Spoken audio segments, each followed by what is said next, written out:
Welcome to the Salmon Runs YouTube. Enjoy the video. You're starting mid-process. First, identify where the recovery is coming from: iCloud, Finder on Mac/PC, or a recovery app. Once identified, pause network activity by turning off Wi-Fi or unplugging the USB cable. This stops data transfer immediately.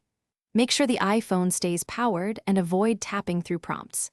If a clear Cancel Restore or Stop Restoring iPhone button appears in Settings, tap it now to halt the process. Once you've paused transfers, look in Settings your name iCloud Backup or Settings General for a visible cancel option and confirm it.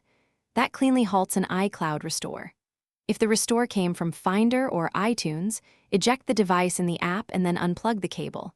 If the app is unresponsive, close it.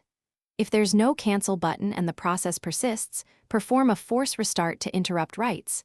This is abrupt but stops an ongoing recovery. After interrupting, power the iPhone back on and let it settle. Then check Settings General iPhone Storage and Settings your account to confirm the restore stopped. Once stable, decide whether to restore a different backup or set up as new to avoid corrupted data. If the device behaves oddly, repeat a restart, try a different USB cable or computer, or use Finder/iTunes to perform a controlled restore. If you still see errors, back up current data and contact Apple support for guided recovery assistance. Thanks for watching. Consider subscribing if we helped you.